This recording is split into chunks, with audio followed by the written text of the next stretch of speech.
back to the channel. If you are new here, hello, my name is Maria. I'm a mum of two, I'm a brand identity strategist, and I am trying to curate a life that I don't need a break from 5 times a year like any good millennial out there is trying to do at the minute. I wanted to make this video because first of all, I've been having a little bit of a summer break from social media. I've not been creating content, and oh my goodness, it has been chef's kiss. However, with spooky season fast approaching, if you are one of these people, you know, it's just my favourite time of year. It is just my favourite time of year, and up until this point of all of the YouTube videos that I'm seeing being like Halloween hauls and different Halloween DIYs and all the rest of it, up until that point, I've really felt like I've been dragging myself through a bush backwards trying to find my creative mojo. And something that I realised was like I didn't actually have to force that. I just had to wait for the right season to come around. And there's some caveats around this, but what the whole point of this has really made me realise is I've been trying to force something that was out of a season. I was trying to force it on the timing from my head because my head was like, well, this needs to happen and that needs to happen and you're going to fall behind and you're not going to achieve this and blah blah blah, you know, all of that noise that happens. And I never actually had to force anything, I just had to sit and wait. And I think that's been like a big lesson for me in general with having my own business and being self-employed for the past 3 years, because it is so tempting and so easy to fall into the trap of being on social media. And this was why I took a break, and seeing people selling out different products and selling out different services and talking about certain things and doing certain trends and making you, not that they're actually making you feel that way, but like the comparison it just happens. Like there's nothing that I can really do to stop it other than not being on the app. But I just see it and I'm like, should I be doing that? And I think there's so many different things, like from a human design point of view, knowing my design, I know why that happens, why I'm so susceptible to certain things like that, and why I have to put a lot of boundaries in place, like taking breaks like that and everything else. But it's just made me realise that I don't actually have to subscribe to any of those things to have the success that I'm looking for. And what's been really interesting is over the summer, so I said to myself that I was going to have the break. Originally I said I was going to have a 2-week break because my husband wasn't going to be at home for those 2 weeks. You know, he was home, but not during the day to help with childcare, and I wasn't going to have the childcare for 2 weeks, the first 2 weeks of the summer holidays. And I said I'll have it for the 2 weeks, and then it just extended itself to now, which has basically been the best part of a month. And I said that I was going to allow myself to do that because the way that I've been setting up my business is I massively prioritise payment plans, because I feel like it gives my nervous system something to just calm the frick down with. It gives me a sense of like, oh, I know what's coming in next month, even if I don't make any other sales. So I said to myself, I've got a set amount of payment plans that were set up actually at Black Friday last November, but they were 12-month payment plans. I said to myself, I've got these payment plans up until a certain date in November. Maria, just take the time off. Like, it does not matter. Now, what has been a journey for me in doing this is an understatement, because I have really had to remind myself, one, Maria, you said you were going to have the break because you needed the break, so actually allow yourself to have it. 2, yes, the payment plans are a set amount of income. It works out, it's like 600 and something pounds per month that the payment plans give me just without selling anything else. And I said to myself that was going to be okay. You know, my husband's wage, the way that we work things out, I don't mind sharing this, his wage pays for all of the bills and there's a little bit left over, and then all of my money basically goes into like savings accounts, investments accounts and that sort of thing. And that's just money that we live off of and like do certain things other than after everything else is taken care of. And it works really well, and it's been a really great thing again for my nervous system to feel like, oh, I don't have to be this like 50-50 situation, because I'm not just contributing to like the savings and the money wise, I'm also the one who looks after the kids all the time. I'm the one who's in charge of their routines and school drop-offs and packing lunches and thinking, do we have nappies, and all of that mental load. you know, I don't need to be then thinking as well, oh, I need to 50-50 with the financial input as well. So it took a lot of pressure off me. It made me realise that actually I felt a lot more comfortable in our relationship dynamic from doing that, and it works really well for us. But having said that, there's certain things that happen over summer holidays where you think to yourself, oh, I would love to have a little bit more money to do some extra things, like I would love to go to Disney, or I would love to do something else, or I would love to do that. And then you think to yourself, well, I'm not working, so therefore I'm not making any extra money, but the fact that I've got these payment plans I'm so grateful for. That's been something that I've had to do a lot of EFT tapping around, meditation around, just calming the F down, allowing myself to have the break. I mean, it's 4 weeks in the grand scheme of things, and actually looking back historically through my 3 years of doing this now, these are the months where nothing happens. It's always quiet. It doesn't matter how much content I post, it's always quiet because everyone else is in the same boat.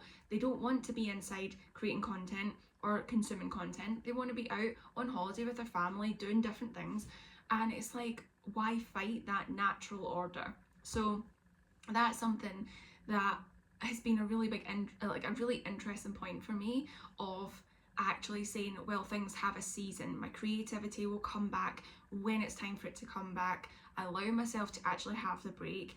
What's the point in fighting against things anyway for no result? Like, it just, do you know what I mean? It just seems a bit silly. And I think as entrepreneurs and women in general, I feel like we fight against a natural order so much. And I think, why are we doing that to ourselves? Why are we actually doing that?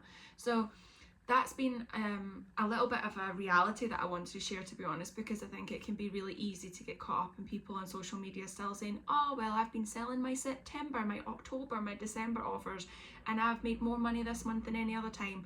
Like, you know, like, you can't keep saying that people aren't buying in summer. I've seen so much of this stuff on the odd occasion that I've allowed myself to go on Instagram and then been like, that's why you took a month off, Maria. That's why you gave yourself a break, because that is toxic to your mental health.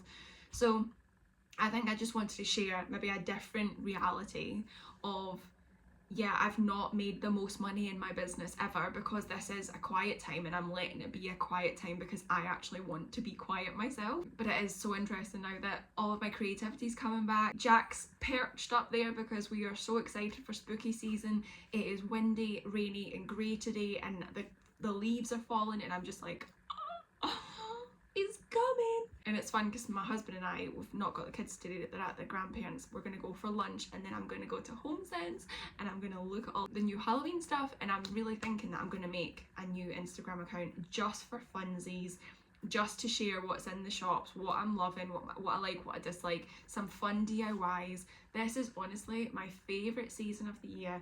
And actually, what I said before about historically looking back and seeing when my busy times of year are, September, always a great month for me, and then November is another great month for me. Black Friday makes sense.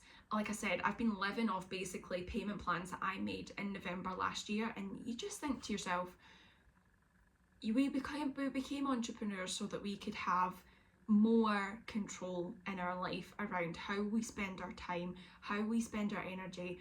I am in this business to offer value through who I am. I'm in it to share who I am, what I'm working on, how I go through things, like my method, the Maria effect, that I basically created with the help of some amazing client who said, you should call this the Maria effect, because that's exactly what it is. I want my business to run through that way. And when I think about it, I don't know, the stress has been a conditioning. It's been like, that's not how I want my business to run. Like, I actually want to take a month off at summer because my kids are home for 6 weeks, and you know, my audience typically are other people exactly like me. They're also in the same boat. I just feel like if you are watching this and you're maybe thinking to yourself, oh God, how do I get my creativity back? How do I get my mojo back? How do I, like, I don't know, form my business around what I need to, like, actually allow yourself to just work in seasons. Like, there's a whole point of it. And it makes so much sense when you actually look back at the data, like I have done, and been like, oh well, actually these are the quiet times in my business. It's the same every year. It's not just me making a mistake or fucking up or not selling enough or whatever, anything that I've been led to believe when I look at social media content. and actually realize that these are my key times and I have to work to my key times, my key seasons. Again, do the payment plans, promote anything that you are offering with a freaking payment plan. I do them interest free, like it's no extra cost to you to do the payment plans because it suits me better, and I know it probably suits you better because then it makes it more affordable for you. So I just think just start doing it your own way, you know? So I've got tons of content on this. I'll link it in the description of the 3-step method, that Maria effect that I was talking about, because it's really about looking at your own personal circumstances, your own business, your own services, your own life, and then putting it into a 3-step system. So step 1, really evaluating it, breaking it down, looking at where you're at, what's actually a challenge, what you can control, what you can't control, all of those things. And then step 2 is simplifying the SHIT out of things, because you need to start asking yourself, what are you doing because you think you have to, versus what could you maybe delegate, what could you put in the bin, what could you do differently. Really start to simplify it and break it down into a plan that you can actually achieve, because when you look at everything at once, it is so overwhelming. That's how I felt when I was thinking about, oh, and I need to get my creativity back and all the rest of it. I was thinking too much about this end result of posting on social media every single day, and actually when I allowed myself just to look at content that I actually wanted to consume and like felt inspired by and excited by, like the Halloween stuff, even though it's nothing to do with my business, I felt my mojo come back. I felt the creativity come back. So that's the second step, simplifying things, allowing yourself to just work in a way that works for you. And then step 3 is you reinvent the whole process. You look at the things like, oh, I don't have time, I don't have energy, I don't have money, I don't have X, I don't have this is pissing me off, this is a challenge, I'm overwhelmed. And then you start to say, right, okay, well, if that is the case and that is my life because of certain situations like having kids or a 9 to 5 or a different whatever, then you ask yourself how you can start to do it in a way that actually works with that. Use it as creative fuel, not a reason to piss you off every single day. I feel like when I had my second baby, I have said this so many times, when I had my second baby, I prioritized bonding with him, establishing breastfeeding with him, because it just was such it sounds dramatic, but it was like a traumatic experience for me. Trying to establish breastfeeding the first time, it was very, very difficult, and emotionally it was very, very difficult when it didn't work. And I just felt like I wanted to really prioritise that time round, but my entire business was built on one-to-ones and having calls and different clients, and I was just like, oh, I can't do this, like I actually can't do this. So my option was to push through anyway and stress myself out because of such unpredictable naps with a newborn, and he was constantly attached to me and all the rest of it. And I just said to myself, right, okay, well, how can I create an income that supports that actually works around this challenge and works around this roadblock that I seem to have of not having time? And I created something completely in alignment with all of those things and actually helped people on such an amazing level, and that served me such a good 1.5 years in my business, to the point where I was able to then just focus on breastfeeding. I was able to focus on being with my babies, and I didn't have to put him into childcare to get some of that time back until he was, I think he was like 15 months old, and I was so happy with that. And even then he's only in childcare like 6 hours 2 days a week, and that's it. And that's such a different example and a different experience of when I had my first baby, who had to go back into childcare full time from basically 7 months old, and because I had a 9 to 5 job and it was terrible. So I just feel like that's why I've created that system, because that's exactly the system that I work to. And I know what I do doesn't work for everyone, and what you do doesn't work for everyone, but it's a very universal method. It's a very practical method that just helps you break things down so that you don't feel so overwhelmed. And then when you don't feel overwhelmed, you feel creative. You feel like, oh, I can think of a solution for this. I can see the end result. I can see the light at the end of the tunnel. And I just think that is the most important thing that this process gives you.